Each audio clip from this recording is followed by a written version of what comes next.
What is up, you amazing people? It's Nima, and today we're going to talk about 3 games, sort of. I'm definitely going to talk about 2 games. The third game happens to be a trilogy recently released. It's not even a review. I can't even go that far into it. So let me just start off with the Tomb Raider trilogy that recently released. But before I do, please hit that like, subscribe, turn the bell notifications on, all that stuff. And if you think about it, go back to my last video, because that video bombed, and Daddy could use some views. I'll put it that way. But anyway, back to the Tomb Raider trilogy. So yeah, I basically contacted the publishers and was guaranteed a review copy. Well, they never ended up sending me one, and honestly, it's fine. I didn't even get back to them and ask them, hey, what's up? I just sort of let it go. I wasn't that concerned with it, to be honest. I thought it could be a fun review, but like I said, I have enough on my plate. But my best friend, Christine, loves Tomb Raider, loves Lara Croft, like, that's her girl, and so she bought it. And it's super generous of her, because she even said, hey, if you want to borrow my Switch for like a weekend and just try to get through them, or just whenever, she said it's cool. Well, we happen to meet at the library every week, because our kids are both in a video game team, and essentially she brought her Switch, and she said, hey, check it out. I couldn't get past it. The controls for me were so bad. They were just so difficult to get used to. And then I read some reviews.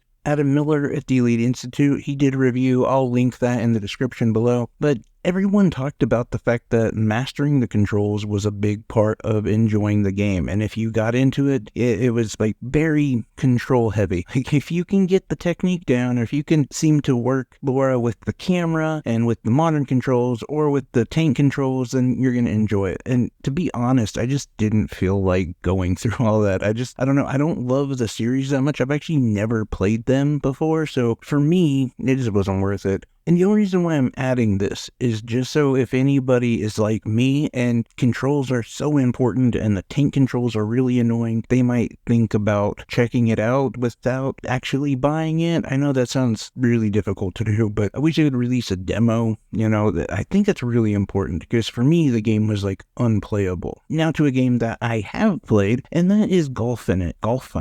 I don't know. Red Deer Games released it. It's a fun little golf game. And so the main goal of this game is to play in 4 different tournaments and 4 different courses. And all 4 courses are different from each other. It's not just the same thing or the same area, which is nice. You kind of want that. One thing I will say is you never actually see your golfer. In fact, you never actually see any other human. It's more kind of set up like a pocket version, if you will, or a mobile type game. But it's the same thing as most golf games, where you have a gauge for your power, and then you want to hit it just right and hit it on the way back down for proper accuracy and all that good stuff. The only difference with this game is there's leveling up, which is pretty cool. I definitely appreciate that added depth to the game and giving you a reason to stay engaged, so to speak. Now, I will say, for me, one of my biggest complaints about the game has nothing to do with how it performed, because it performed fine. It actually appreciates some of the techniques that they use, like on the putter ground, whatever that's called. I should know. But when you're putting, you can actually see the way that the grass is formed, and that'll tell you which way the ball will go. Things like that I actually think are pretty cool. The only complaint I had, honestly, is each course has like this requirement that you have to hit as far as like stars. You have to earn like 12 different stars. And for each like little practice thing you do, like let's say it's driving or putting or whatever, you'll earn 1 to 3 stars depending on how difficult it is. So you have to keep doing this process over and over again until you finally are allowed to actually compete in the tournament. And for me, it just kind of felt like they were just elongating the game, which you don't really need to. Like it's fine for what it is. Like it's a good 2 hours of golf, and that's pretty much all you need. I don't think anyone purchasing it is expecting some long, deep experience, like a 2K golf type game or anything of that nature. So for me, it's just the added skills challenges that probably didn't need to be there. That's the only thing that I really had a major complaint with. Now on to the main feature, the Eastward DLC, Octopia. Now if you have played Eastward, you're going to have no problem jumping into this. If you haven't played Eastward, you will have no problem jumping into it. It's nice because if you have Eastward but you just haven't finished it, or maybe you haven't even played it,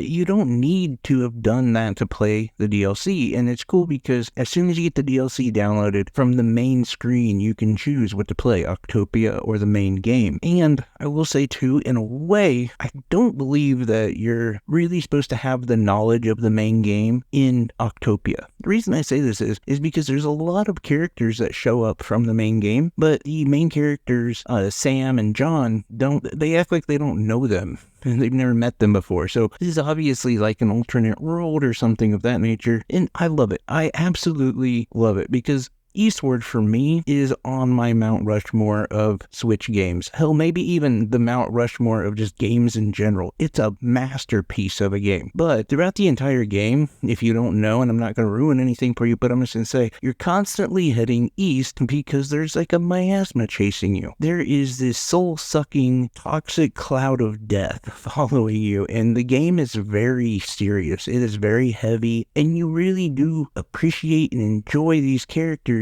but they're living in this like just messed up world of, death and depression, and it's a rough one, I'll put it that way. And so to have this game with Octopia, it's awesome because there is none of that. There's not even any combat. But that doesn't mean that the game is boring. In fact, quite the opposite. There is a lot of obstacles for you to overcome. You essentially purchase some land in a place called Octopia, and you find out like it's very desolate, like no one lives there, which is fine, because it just so happens that John is an amazing chef, and he wants to have his own farm. You're gonna grow your own crops and cook like real food. It's gonna be great. There's fishing to be done, all the cozy game stuff that we all love. But really early on, some characters from the main game show up and they want to like start up a shop. They want to be selling things, which just really helps you out because you need to buy, seeds and junk like that. I don't really know why Sam and John came all the way over here without those supplies, but it's the way it is, right? But so you do need them, but the problem is, and you realize this very early on, you're all just recycling money.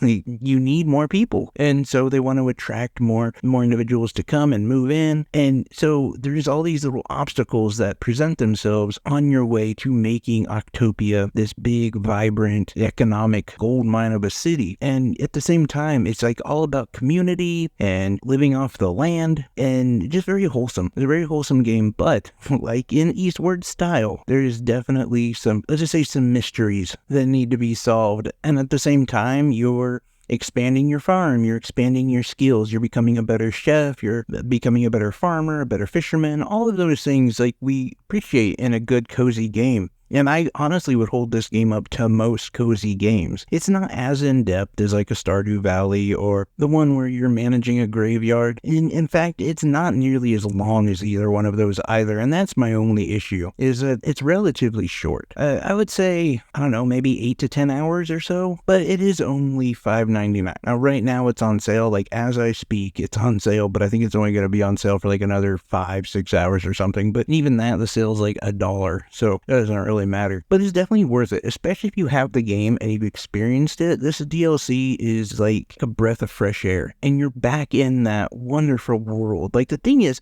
if you've ever played Eastward, the aesthetics are just amazing. Like, when you think about games being art, this is one of those games. Everything just has its own life. There's like this vibrancy to the game and to the environment in general. And being back in that world without there being like this doom and gloom thing hanging over you is just really chill. And you can just tell it was meant for that. I mean, even the main game at times is pretty chill, to be honest. Like, even knowing like you're trying to run away from this miasma of death, you still have some pretty chill moments. So I don't know, I really appreciated it, really enjoyed it. Honestly, like the DLC, which it's rough to review any of these, but I would just say, like, if you have the game or you're interested in the game, and you should be, honestly, I can't think of anyone who wouldn't enjoy this game. You should definitely pick it up. It's definitely worth your time and money. But anyway, that's it for me, guys. I appreciate each and every one of y'all. Let me know what your thoughts are. Have you played any of these games? Am I wrong about Tomb Raider? That's highly possible. Maybe,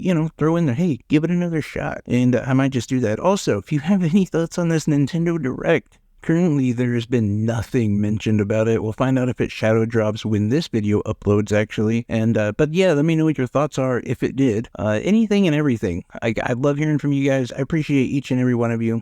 Take care, everyone. Love y'all. Bye-bye.